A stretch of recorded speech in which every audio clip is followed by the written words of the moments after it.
Soul Searching, a book by Jan Walter. Copyright Jan Walter. Life is a search, but the search is a journey of the soulful living being. Whatever obstacles, bodies, and events happen, the inner power of the soul keeps searching for the way back to God, back home. Home is where the heart is. Introduction. Where there are questions, there are answers. In one way, we are all mediators of the one same message in individual ways on this journey. This journey is as unique as the unconditional free will of the living being. But what unites us all is the eternal, indestructible, transcendental soul. This entity is absolute and a perfect, qualitative and original message of God in our life, heart and personality. This uniqueness lays primordially as a source of life, consciousness, and bliss within oneself. This source is seed of one's eternal, conscious, and blissful nature. Both the personal origin of an individual and the ultimate goal are one. Every journey is a soul journey, the search a soul search.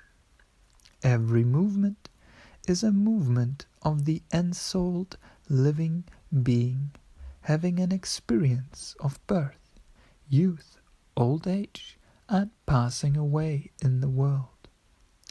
This journey is spiritual and wonderful, unique and beautiful. Here is a symbol of this journey through the projection of my story. You may have a self-experience through the relation of the soul journey. Thus, we are all travelers on a quest to find the true meaning and nature of wholeness and the Supreme Personality. Give praise to all who are on a spiritual quest, searching for the absolute truth, as well as those giving their lives into one's hands. Chapter 1. Soul Searching. May the journey begin. May all beings be blessed under this heaven and on this earth. The content of this book is autobiographical, mystical, and an answer to all the unanswered question of humanity. It is an answer that is as individual as you are. Yes, you and I are hardly different, with the same questions and ideas, traits and habits, emotions and feelings. We are human, and the magic is in being human. So reading an experience can give an answer, but it is never absolute. It is always partial and unique in perspective, momentary and fleeting. The real and absolute answer, this is what we are all looking for. In our being, in this seductive and instructive thing of life, the eternal task is clear. With the task before us, the answer is to be found nowhere else but in our heart. Home is where the heart is. No matter where we look, where we go, who we are and what we want, the truth is ours, divine and awakened in our heart. I heartily dedicate this book to all who seek steadily and diligently, who experience the world diligently and virtuously, in order to preserve it or to even leave it better. This dedication is of course equal to all friends and family members, and at the same time is intended to reach the entire world. When I was little, I didn't know much but to trust. Dad and Mum knew their way around. After all, they knew everything I needed to know. Simple and dignified, true to life, and practical, the years went by like that, although even as a child the friendships were always wonderfully light and warm. The power of forgiveness also protected me in my misdeeds, which I certainly remember. My favorite thing is to look for the personal mistakes that take me further on the journey. So, this young boy is enthusiastic about the belief that appropriate anger produces destructive joy. So the idea goes, but apparently I didn't know the feeling yet. So the stone flew from my hand into the new window glass. Hide, hide, hide. No matter what you do, don't get caught, was one of my dad's sermons, as was the next one after I was found. This kind of chastisement still gets under my skin today and is a temporary companion to virtue. You shall not kill. You shall not steal.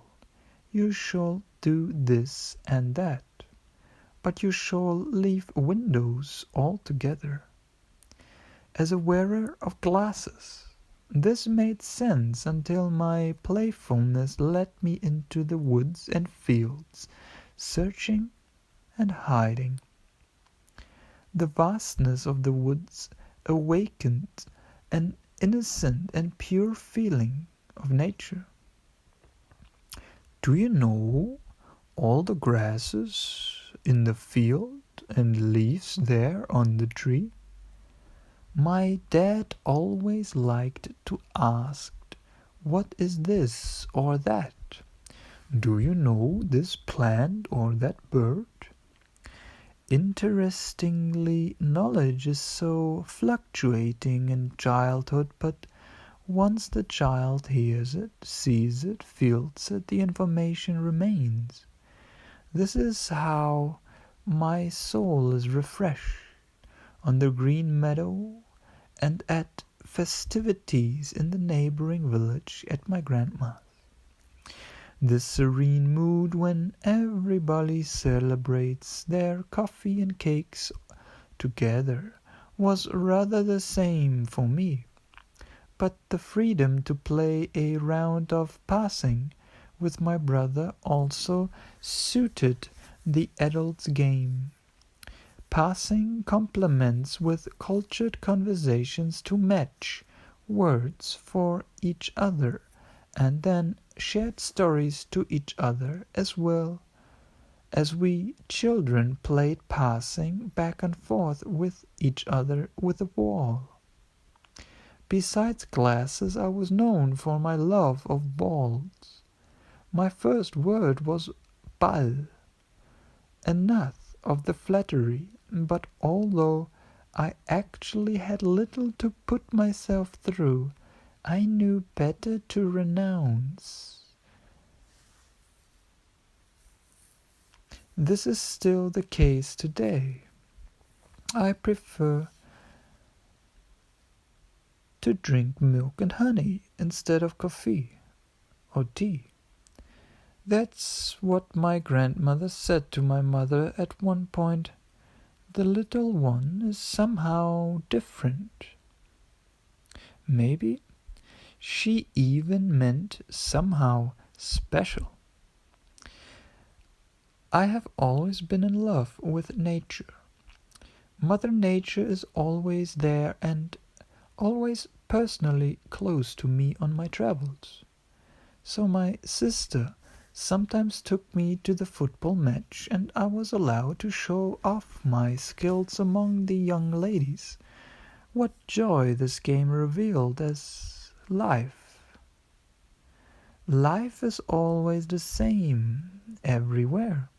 With love, everything is well balanced in the heart. Those who play should also be able to lose playfully. And of course, this also needs to be practiced. The mind always proved to be a good exercise, but it should always become a kind of stage on which the creative movements of light play out their play. Friendship just always appeared as the moment spontaneously made the mind dance. At the moment I look at my friend and I find myself in the heart of the boy in childhood. As a child, laughter is the most natural thing in the world. We find friendship easily and full-heartedly. We laughed to our greatest extent. But how far can friendship go? Friendship goes as far as trust and gratitude remain awake. As children, there is no need to philosophize about it. It happens in the heart. This childishness is always to be understood as personality. This personality lives as an eternal friend in symbiosis with lightness and natural happiness.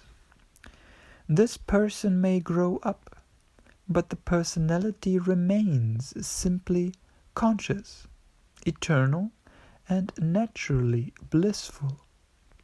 This body may change, but the bliss always remains in the heart, happy and attached.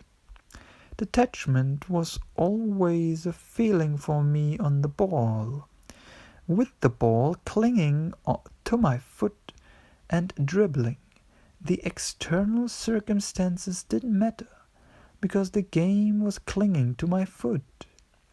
Unless one played break or hide and seek. It was only much later that I came to the realization that being a child lasts forever. Why and how I may experience over and over again. The experience of happiness and joy was hidden for some time, but when I really began to search again for this detached joy and bliss, I found it in every heart as well. Where else should this joy be but in my heart and in every heart? Am I not alive because I breathe? And because my heart pumps, I breathe in. And for the very first time, in and out, life is present. Grateful I am. Life is beautiful. I am here. No matter where life goes, the breath is our source of life energy. The heart, the center of this entirety. The way life goes, everything comes down to this path. The path of life, but often we look for our fulfillment on the outside, although the inner child knows exactly where the joy is hidden. Honestly and directly, the child knows the way to the land of miracles and secrets. Being simple a whole life long, from the first to the last breath, one who laughs and finds happiness within already has everything and knows enough.